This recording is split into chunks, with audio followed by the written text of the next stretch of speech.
नमस्कार, मी Rupesh गालमे, foreign seeds विक्री प्रतिनिधी. तर आज आपण इथं जवळच्या गावामध्ये आलेलो आहे.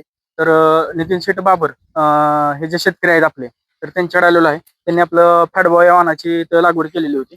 तर त्यांच्याकडून जाणून घेऊया माहिती. नमस्कार. नमस्ते. माझं नाव नितीन अशोक बाबर. तर मी तुमच्या फॉरेजन कंपनीचं फॅडबॉय कडवळाचं वाण 3 एकर प्लॉट केलेला होता. काय ह्याची आता अशी ग्रोथ आहे, साधारण 13-14 फूट उंच आहे. आणि पाठीमागे जे वारं झालं हा. तर त्यात पण काय प्लॉट पडलेला नाही, काय नाही.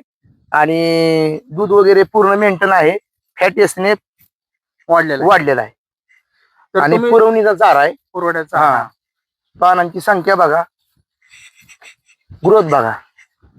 तुम्ही बघू शकता इथं फॅडबॉयची उंची सरासरी 13 फूट गेलेली आहे. हा प्लॉट आता 60 ते 65 दिवसाचा आहे. अजून याचं 2 ते 3 फूट ह्याची वाढ होणार आहे. तर हिरव्या चाऱ्यासाठी आपण 60 ते 65 दिवसांनी कापणी सांगतो. त्याच्या 2 वेळा कापणी येते याची. आणि ह्याचा जर मुरघास तुम्हाला बनवायचा असेल तर तुम्ही 80 ते 85 दिवशी मुरघास बनवू शकता.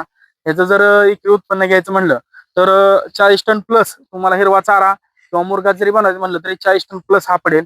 तर सर्व शेतकरी बांधवांनी जास्तीत जास्त फॅडबॉय या वाहनाची लागवड करून जास्तीत जास्त हिरवा